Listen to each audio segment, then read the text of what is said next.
long-haired weirdos, short-haired weirdos, vandals, hooligans. The government, hug the government, love the government, hug the government, love the government. Welcome to The Politics Guys, a place for bipartisan, rational, and civil debate on American politics and policy. I'm Michael Baranowski, a political scientist at Northern Kentucky University. Hey everyone. Before we get to my interview with Tyler Cowen, I wanted to give you a heads up about something. When we do our weekend news analysis show, there's never a good excuse for bad audio because all of our regular hosts have high-quality microphones and we record our ends of the podcast locally so that we're not at the mercy of Skype's call quality. But that's not the case when we do interviews. After Tyler and I finished talking and I pulled up the audio file, I realized that there were some issues with the audio. I consulted with the sound engineer and I spent many hours going over the entire audio track in increments of, less than a second, making literally hundreds of tiny fixes. The end result, which you'll hear in a minute, is way better than what I started with, but there are still clearly problems with it. I apologize for that.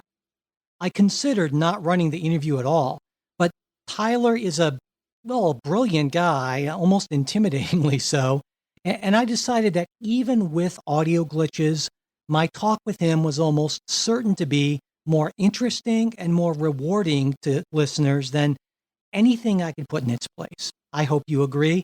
And now, on to the interview. My guest today is Tyler Cowen. Tyler's a professor of economics at George Mason University, and he also, of course, runs the most excellent Marginal Revolution blog and podcast Conversations with Tyler. In addition to this, he's a regular contributor at Bloomberg View and has written a number of books, including The Complacent Class and Stubborn Attachments, which I had the pleasure of talking with him about in previous episodes. And today, we're going to be discussing his most recent book, Big Business, A Love Letter to an American Anti-Hero. Tyler Cowen, welcome back to the show. Thank you. My pleasure. You know, in the book, the setup of the book is essentially that you look at 5 common critiques of big business, and those would be fraud and corruption, unfair CEO pay, unrewarding jobs, monopoly power, and crony capitalism. And then you have 2 chapters that focus on specific industries being big tech and finance. So I thought we could sort of follow that more or less outline by looking at fraud first. And, Great. You know, of course, there's this constant stream of stories about this, Volkswagen and emissions and Wells Fargo with signing people up for accounts they didn't ask for, which you mentioned in the book. And just this week, a couple days ago, I was looking at the New York Times, and Deutsche Bank is accused of laundering money, perhaps. I mean, you see this everywhere on the business pages. So it sure does seem to me, and I think to a lot of people, that big business is just rife with fraud. But that's not exactly the way you look at it, is it? Well, I do think there's a lot of fraud in business and big business, and we should actually punish that fraud more severely than we do. That said, I think on average, big business lowers the level of fraud in a society. For instance, it seems on average to be more honest and more reputation conscious than is small business. If you walk into a Walmart or a McDonald's, it's hard to think of what could be a more predictable experience. You're more at risk when you call in your local TV repair person to fix something, and maybe they'll overcharge you. Wealthier societies, also with bigger business, have higher levels of trust. There are plenty of contexts where the workers or the customers lie more than the businesses do. So if you go on Match.com, who's really doing the lying there, the company or the people filling out the online dating profiles? I think it's obvious. So I think business on that score is a little bit underrated.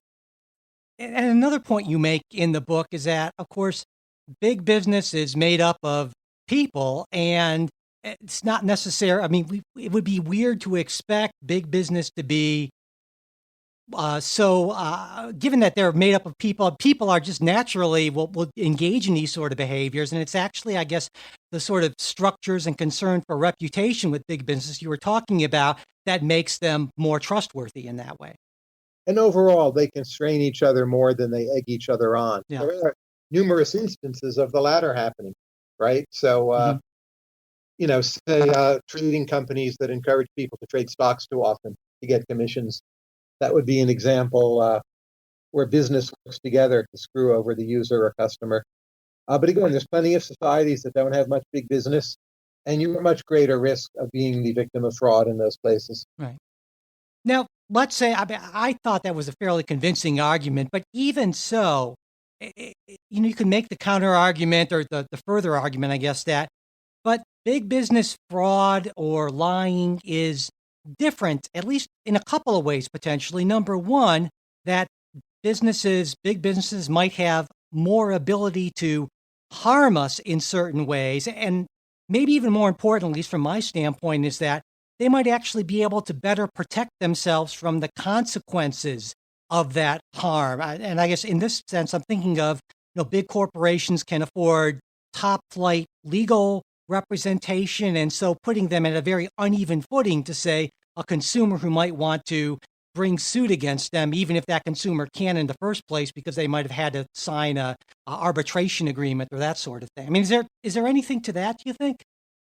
Well, there's plenty of litigation in the United States, and any even decently sized business will have a whole host of lawsuits against it at any point in time. Even if the business can hire good enough lawyers, to escape, those legal staffs are a big cost. Compliance costs are significant. So most businesses really do work pretty hard not to screw over customers. There are exceptions.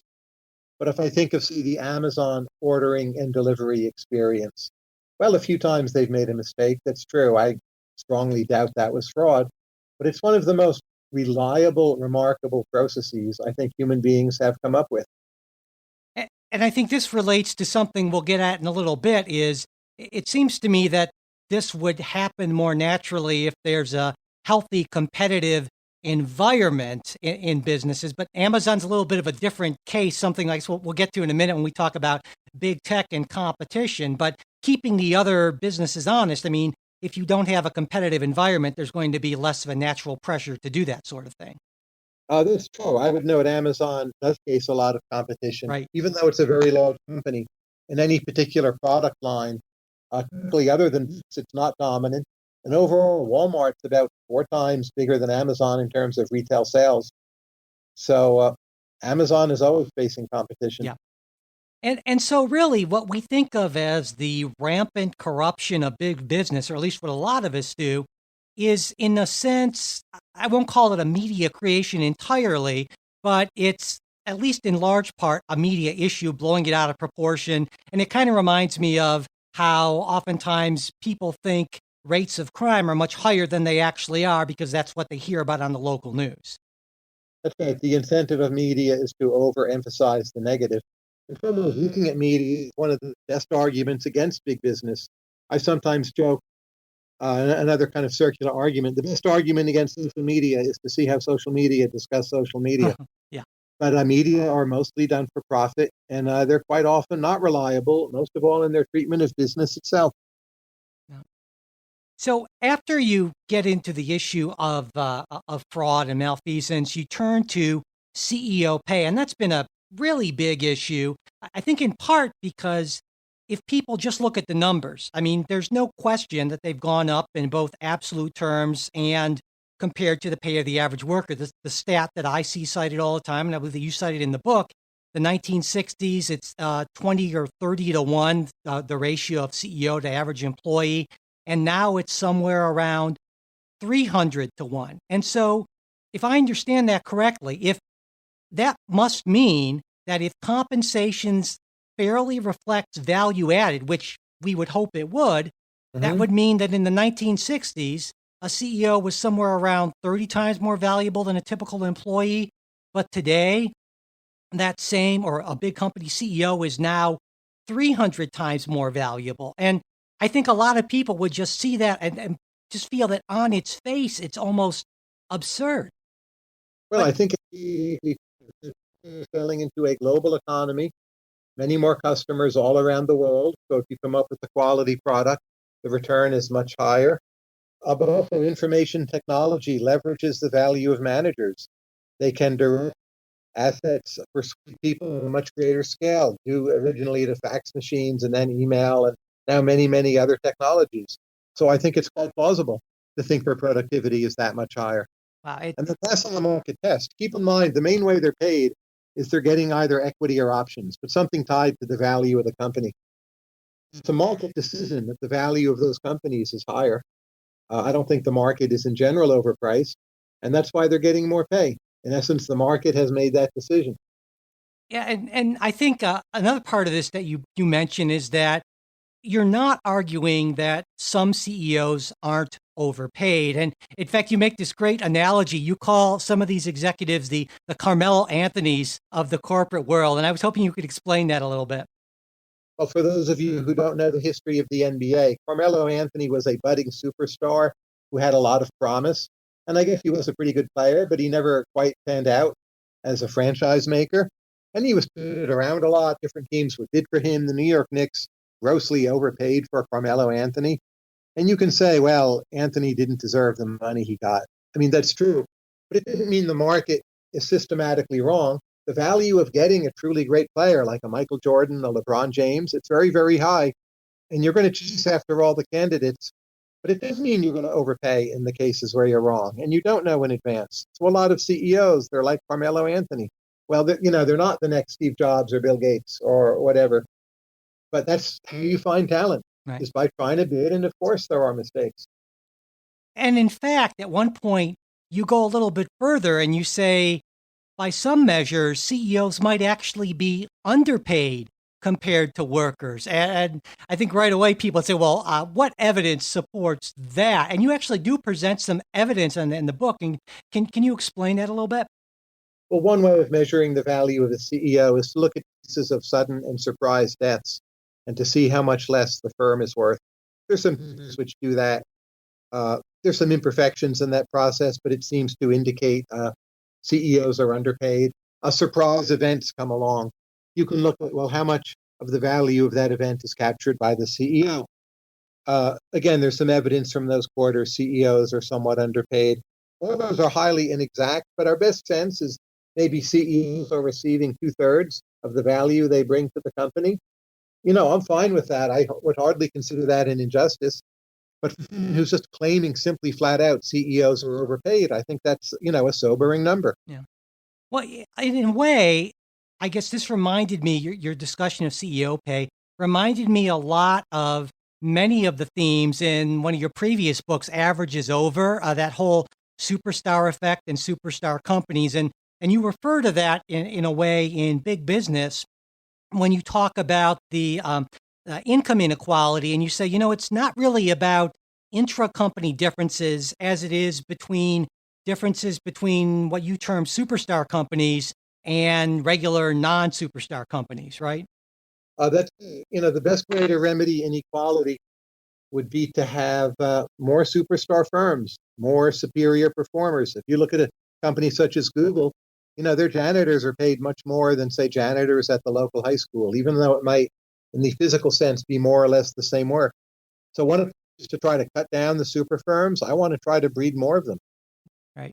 Now, you mentioned CEO pay a little bit ago. And of course, there's another argument about CEO compensation. It doesn't have to do so much with how much they get, but the form of it. And the simple form of the argument is if you pay CEOs in stock options, then they're likely to put the short-term stock price of the company ahead of what might be good longer term. And I've heard a number of people say, well, that's why we should get much more aggressive with what are called clawback provisions, where CEOs might have to pay back money under, various future conditions relating to profits or stock price and that sort of thing. And I was wondering what you thought about that argument. Well, businesses are free to experiment with those provisions, and sometimes they do. But keep in mind, the share prices for companies already reflect a very long-term perspective. So, a company such as Tesla, which has really never made clear profit, has a very high valuation. At times, it's been higher than for General Motors. It's because markets are looking for the long term. They may be overvaluing Tesla. You have all kinds of dot-com companies that in the past, with no profit, sometimes just no revenue, have had pretty high valuations. Markets are looking to promise, or Amazon. Equity markets, on average, get time length about right. If you think they didn't, there'd actually be a way you could trade and make a lot of money. Right. The next topic that you talk about in the book is the quality of work for people in big businesses. And in kind of researching, I was actually surprised to find that the majority of Americans do work for big businesses or work for the man in some way, shape, or form. And of course, the common conception of that is, well, working for the man sucks the life, sucks the soul out of you, and it's just an awful thing. But you present some evidence that suggests something very different from that, right? You have to ask, well, does it suck compared to what? Yeah. This on people who are unemployed and their health is much worse. They commit suicide at higher rates. They divorce at higher rates. They seem to be much more miserable. I think most people want to work. They want that sense of purpose. They want the potential validation and even some of the competition. It gives you a social network. It's a way of connecting with people who are like you. And, the larger the company, very often the better the chance you can do that. So if you have an unusual interest, or if you're gay, or if you're, of a particular ethnicity, larger companies have more people, more possible connections. So, on net, Americans are moving toward working more for larger companies. They get better benefits, usually higher wages. There's a lot of good reasons for that trend, and people don't just hate it. But of course, it's not all fun. There's a reason why they call it work, Yeah. right? They do have to pay you to do it. Yeah, well, and that's one point you make along those lines is that we might actually rate leisure activities as more enjoyable because we don't do them 8 hours a day. And, that brought me back to Keynes's 1930 article about, economic prospects for our grandchildren, which you mentioned in the book as well.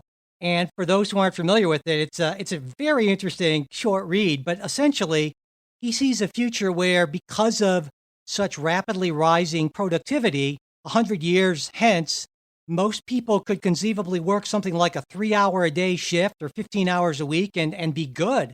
And I actually did a little research on the economic growth figures, and I actually found this on the Mercatus Center site that the growth numbers, he's pretty dead on in where we're at, where he expected, but we sure don't see a lot of 15-hour weeks. And you had some thoughts on that. I was wondering why you thought Keynes got it so wrong on that.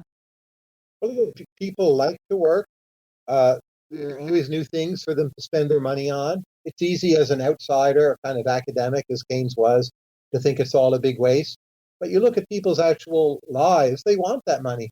They want a smartphone, they want cable TV, they want that extra vacation. And that's fine. And it's them producing for other people. I would say there are some countries, such as Germany, where people are working systematically less than Americans. Some of them higher taxes, but I don't think that's all of it by any means. I think Germans do enjoy leisure more, and a lot of Germans are seeking out, 28, 32-hour work weeks in a way Americans are not. That's a preference to be respected. But work has proven far more robust than, most of the geniuses of the past thought it would. And I think that's a testament to business and capitalism, actually. Well, yeah, I'm glad you mentioned that because it occurred to me that one of the critiques you hear usually from the further left is that that's exactly the problem, is that work is so compelling because essentially we have been manipulated into becoming consumers first and everything else second. And so therefore it's sort of to use the kind of neo-Marxist term, a sort of false consciousness that business has created to basically sustain itself. There are plenty of people who drop out of the system and go live somewhere cheap. And again, more power to them. But it's not what most of us do. And this is maybe an ad hominem response. No, the group of people I've seen the most status conscious, kind of competing in zero and negative sum games, probably academics. Yeah.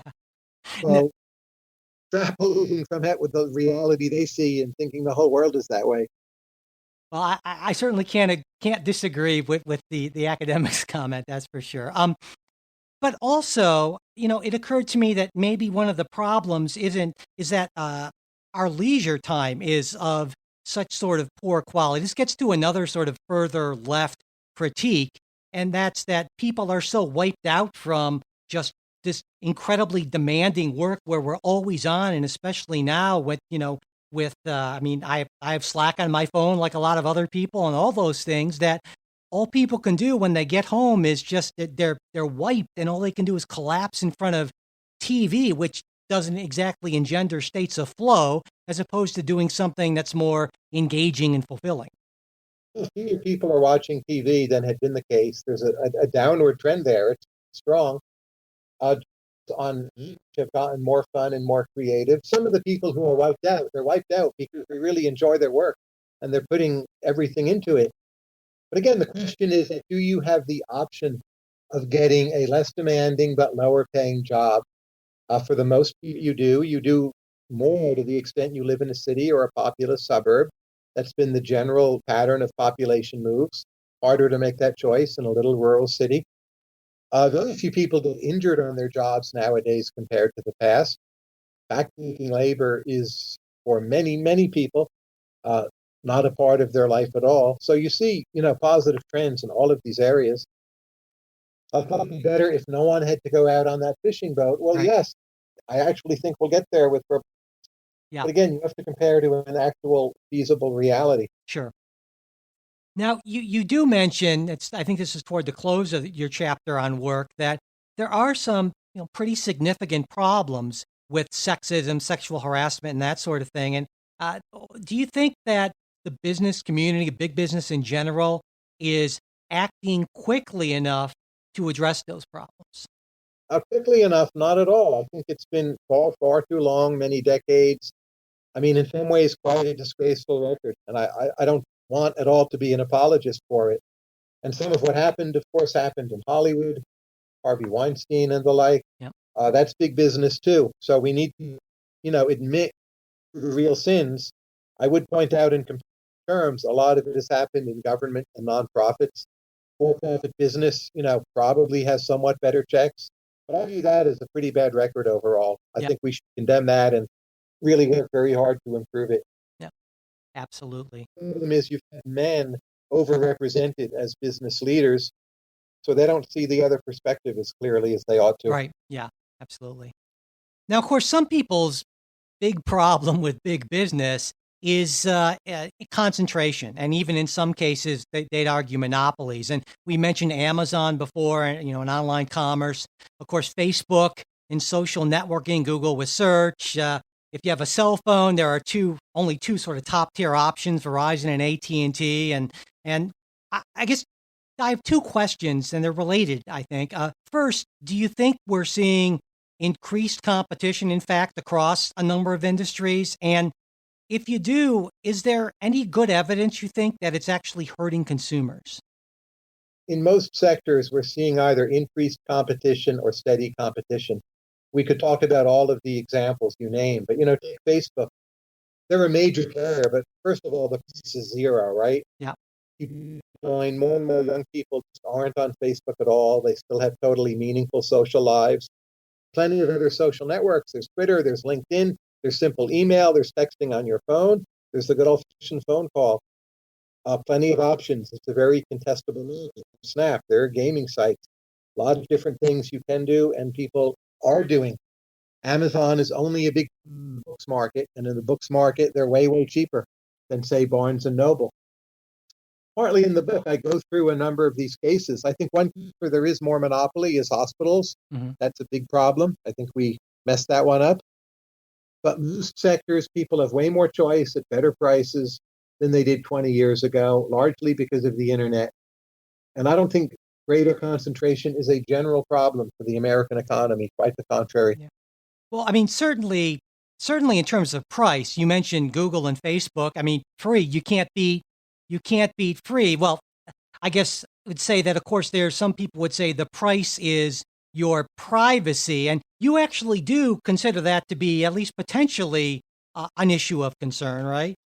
It's an issue of concern to me personally. I would point out American consumers as a whole don't really seem to care much about privacy.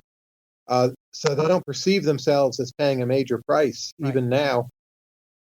And, if we had more competition across social networks, I think we would end up with less privacy, not more. That there would be fewer protections, more likely a chance that someone would be careless with the data. There would be less talent protecting that data.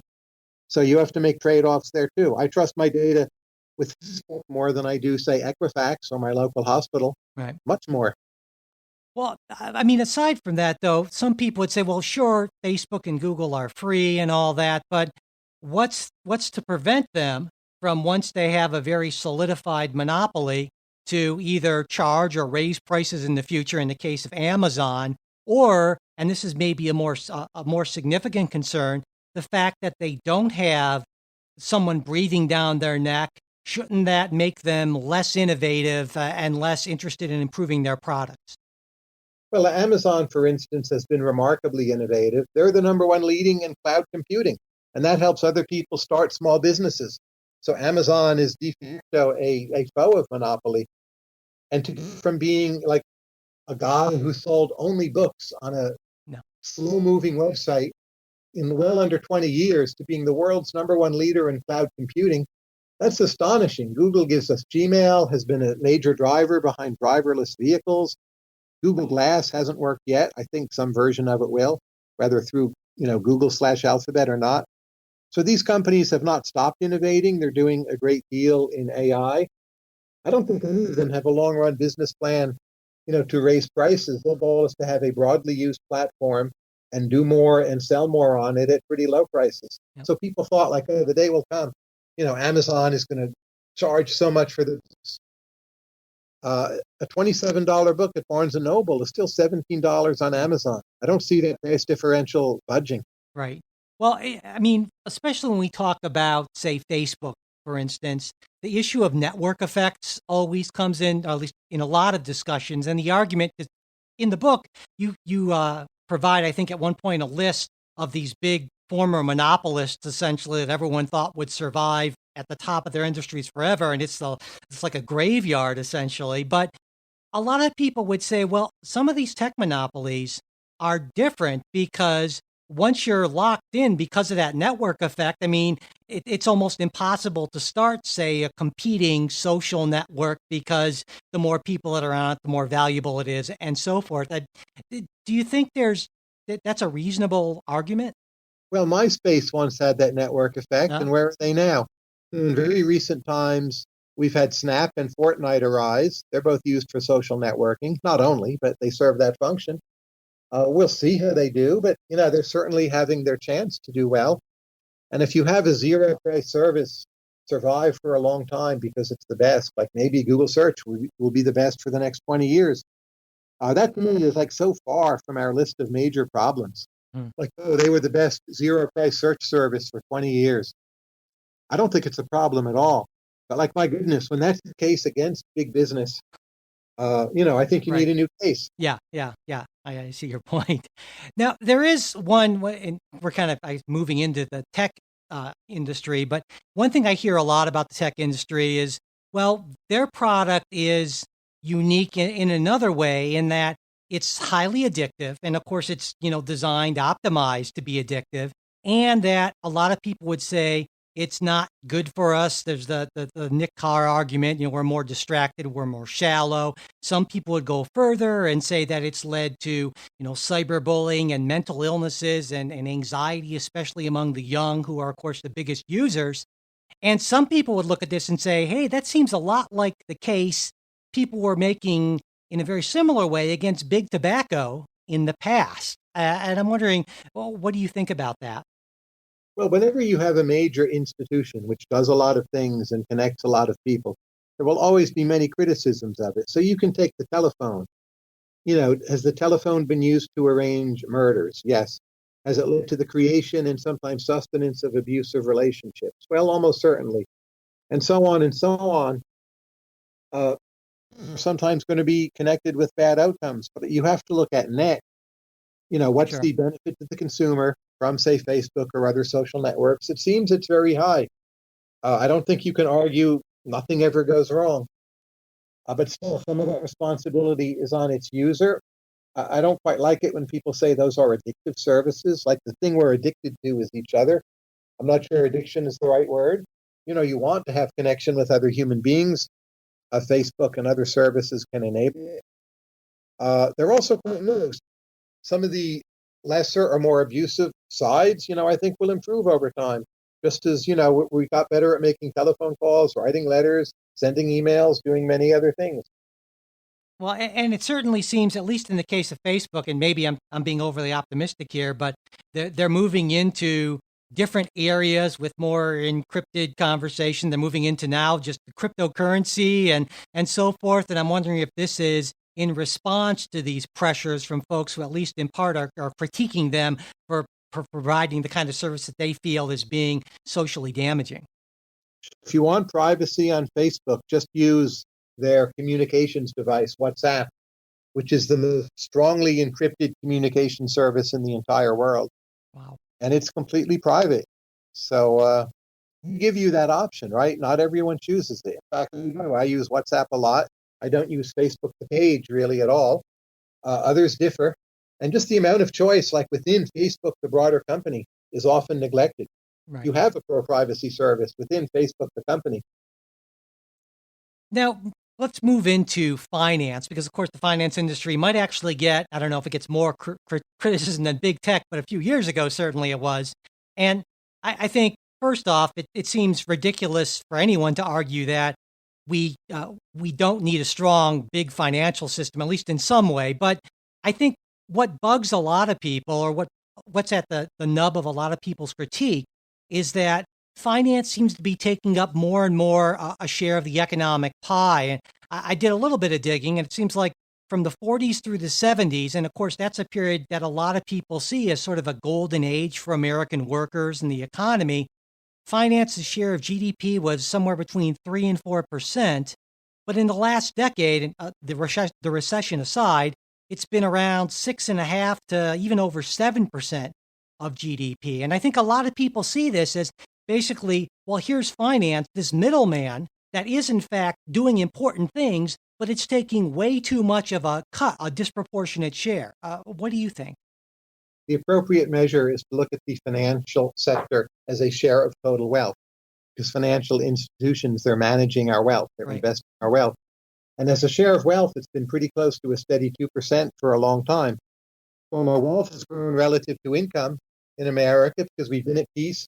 We build things, we don't blow them up. A lot of them stick around, and we're wealthier and wealthier.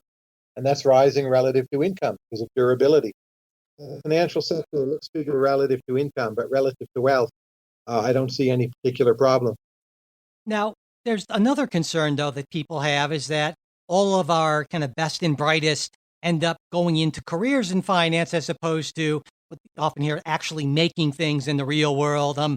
There was a article in the 2018 article in the Harvard Political Review. Apparently, 36% of Harvard's class of 2017 went into consulting or finance, which is, I should say, down from 47% right before the 2008 crisis. But that still seems, I think, to a lot of people awfully high. Now, I don't know what the numbers are in other Ivy League institutions, but I mean, is it a concern that, say, more than a third of the Harvard graduating class goes into these areas, do you think? Well, I don't know what the levels should be, but keep in mind, finance allocates capital to growing sectors of the economy. That's a very, very important thing to have being done. And if a lot of most talented students do that, I'm not sure it's the wrong number, but I would say this, more and more, we're seeing those students go into tech rather than finance. But I think the point is, if something else important comes along that, tries to bid them away, it can do so. And to think that the person who goes into finance, should have set up some furniture store in Cincinnati, I don't know. That, to me, is not obviously a better use of their time. So there are market signals. They're highly imperfect. There's a lot of experimentation. We see free flows in both directions. It might be too high in finance now. I would grant that's possible. People want to go into vocations where they're both being paid well and doing something useful. And America, for all its problems, it has a pretty good financial sector and an amazingly good tech sector. And it seems to me the process of allocating labor is working pretty well. Well, and of course, in talking about the financial sector, you naturally mention that what the phrase "too big to fail" for banks, which was huge around a decade ago, certainly. And I think you make a good point in the book that having big banks is important both for competing internationally, and that the fact that the U.S. is a world finance center is beneficial in a lot of ways. I think that many of us don't ever consider. But it seems to me with too big to fail, that was maybe I felt it was a bit of a misnomer. I would call it, and doesn't sound nearly as good, too opaque and interconnected to fail. Yes. So all these weird financial instruments no one understood, and then a few institutions start to fall, they take everyone down. No one knows what anything's worth, and I'm guessing you would at least maybe agree in part with that. But I'm wondering, if so, do you think we've done enough to make financial markets both more transparent and also to make it easier to kind of wind down financial firms that are failing without them taking down a lot of other firms with them? No, I don't think we've done enough. And I think looking back, we should have been tougher in some ways. I think we should have imposed much higher capital restrictions on banks. So they would have to lose a lot more money before the taxpayer would be on the hook in some way. And we didn't do that, and we still could be tougher. So, I would accept a lot of that criticism. I would point out, I don't think there's like a very easy solution, that even with a higher capital buffer, a bailout might be required. And a lot of finance is by its nature opaque. Banks are in there as a middleman precisely because outside parties don't get the value of different assets and liabilities. So I don't think we'll ever have a system of banking and bank regulation we're ever really that happy with, no matter how wisely we do it. But I would agree we should have been tougher. And moving on from the financial industry, you treat crony capitalism in a separate chapter. And that's one of these things that we get some pretty strong agreement on, I think, both from the left and at least the libertarian right. And I guess a lot of this is because you'd probably call a lot of this rent seeking, where companies try to use their political pull to get concessions, to get things that might be good for them, but not so good for the economy as a whole. And that basically distorts the market, correct? Yes, I'm completely opposed to this. I would have no farm subsidies, no subsidies for Amazon, no export-import bank. But what I wrote in my paper was really a response to the people who just say, like, oh, big business runs government. Right. And that's really not true. Government is highly complex. A lot of it is shaped by voters. Corporations do have too much influence in a bunch of areas. But I also point out a lot of influence is pretty beneficial. Companies often want good things. They want predictable laws. They want something pretty close to free trade. Often they want higher levels of skilled immigration so they can hire people or just have more customers. So the kind of evil big business is running the government, ruling our lives. To me, that's very off. And I tried to rebut that view in the chapter. And one of the things you focus on, at least in the chapter, is you take a look at how much of our federal budget goes toward sort of, I guess we could call them people-centered programs. And of course, the Social Security, Medicare, Medicaid being the big three, and that's well over half of the budget. And I think, that's important to point out. But on the other hand, there's this, famous, infamous, whatever, report from the Cato Institute from back in 2012, where they estimate that the U.S. government spends around $100 billion every single year on what they call corporate welfare. And as I read the report, that was only direct and indirect aid to various companies and industries. And so I would imagine if you look at the overall effects, it would be even higher. I mean, and that's a couple $100 billion. If you look at overall effects, that's some pretty serious money, I would say, right? I've never worked through the estimate, and I know from experience there's so many of these estimates that turn out not to be true.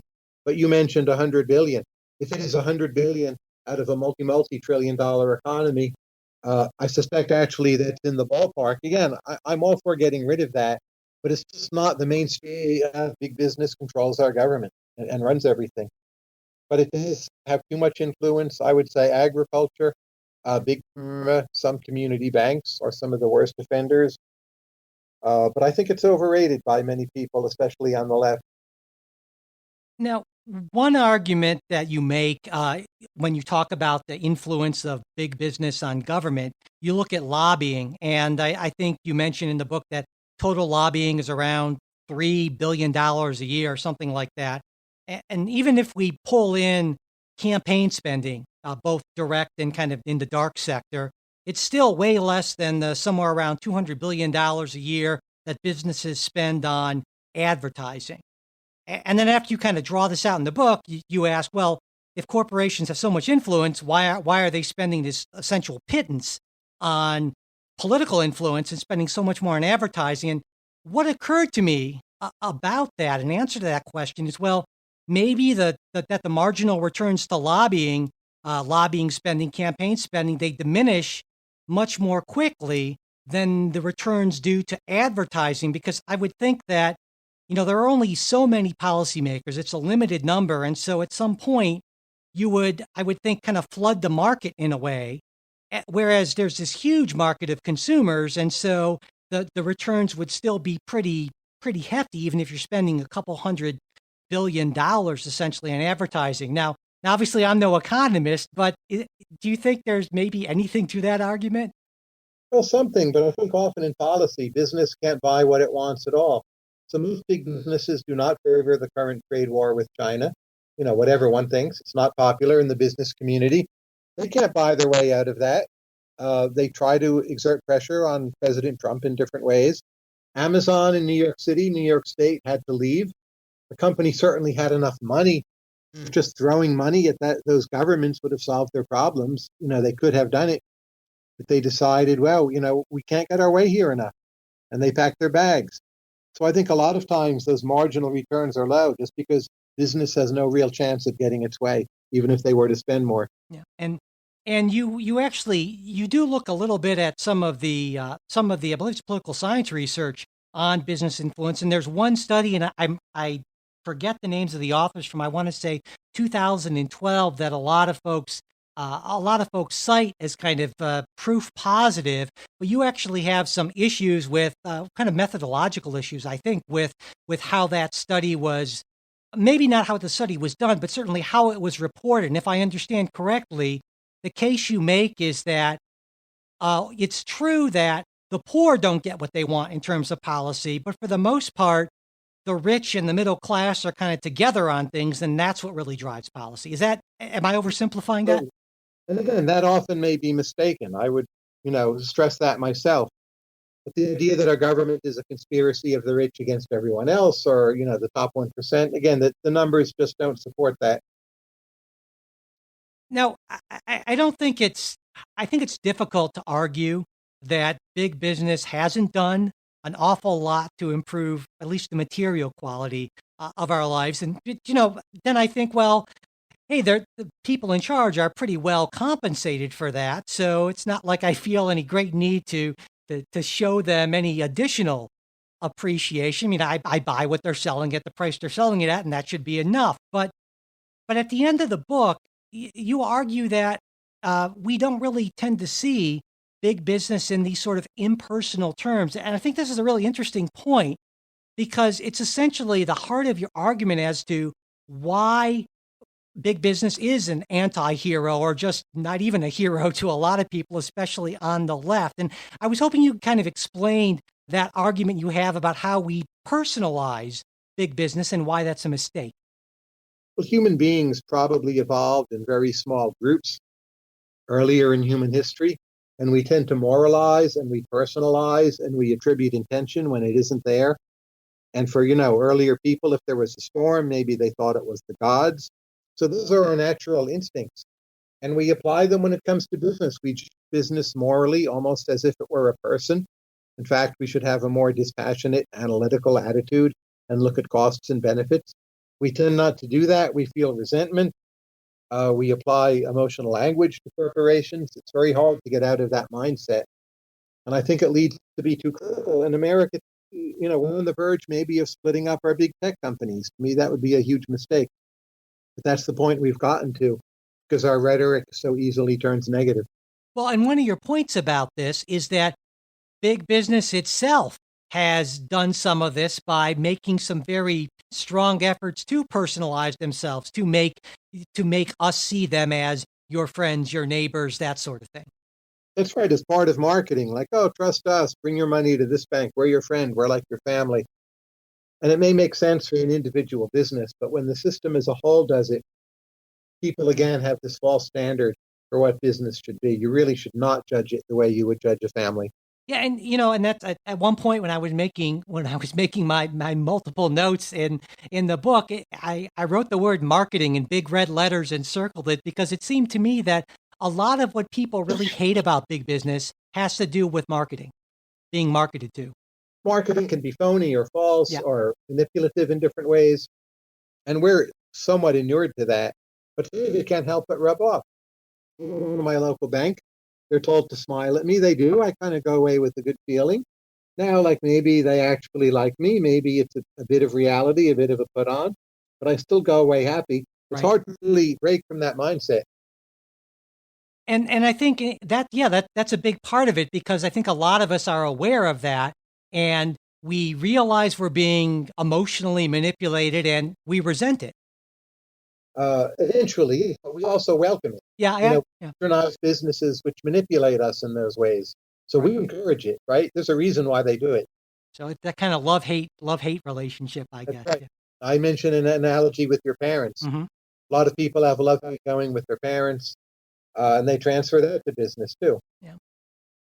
So, in the final analysis, do you think it matters if most Americans have this sort of negative relationship or negative view of big business? I mean, some might say, well, this is a good thing because if we are suspicious of them, it's going to provide a check on a lot of their excesses, and so we should actually encourage this, not discourage this sort of view toward business. And I can't believe you would believe that, or else you wouldn't have written a book subtitled a Love Letter to an American Anti-Hero. But what's your thinking on this? I feel right now we are too negative toward business. I didn't feel that way in the 1990s. There's been a real shift in the climate. Many more young people call themselves socialists. I don't think they really mean that in the literal sense, but it's a way of protesting that they're not really quite on board with all these features of capitalism. So I think we do need a corrective. And with my book, I tried to help provide that. And do you think it's something, because it certainly does seem to be a strongly youth-oriented thing, especially the move toward acceptance of socialism, and on the flip side, people saying that they're not in favor of capitalism. Is this, and this is going to sound, the younger listeners who feel this way, I don't mean to be condescending, but is this going to be something, do you think, that people grow out of? God, I hate using that terminology, but I'm sure you know what I mean. Thoroughly, I think it's to all of us. But it's not just, well, look at Donald Trump. He's pretty old. He's for CEOs. He tweets against them. He doesn't treat them with respect, declare a desire to punish them arbitrarily. He can be very anti-corporate, anti-Jeff Bezos. And yeah, he's certainly not a huge fan of free trade. He's with business when he feels business is on his side. Otherwise, not. Right. All right. Well, on that note, we will close. Tyler, it's always a pleasure talking to you, and I really appreciate you taking the time. Thank you so much for being such a great reader and interviewer. That's it for this episode. Thanks for listening. We hope you liked what you heard. Listener support is what keeps the show going, and we truly appreciate it. When you become a monthly sustaining supporter of the show on Patreon, you don't just get our gratitude, you get a supporters exclusive bonus episode each and every week. Also, supporters at various levels can get additional bonuses like Politics Guys gear and access to a special supporters-only Facebook group. To learn more about all this stuff, go to patreon.com/politicsguys, or you can visit our website, politicsguys.com/support. Subscribing to the show also really helps, as does sharing episodes. Word of mouth is, of course, the best advertising, and we really would appreciate it if you tell folks about the show. Leaving reviews and ratings on whatever podcast app you use is also greatly appreciated. If you want to get in touch with us, you can do that at mail@politicsguys.com. There's also our Facebook page where you can message us, and we're posting things throughout the week. It's facebook.com/politicsguys page. Finally, we're on Twitter @politicsguys. The executive producers of the Politics Guys are Bruce Johnson, Wilma Moreno, Benji Fishman, and Andra Masker. Today's show was produced by Michael Baranowski. We'll be back with a new show on Saturday. We hope you'll join us.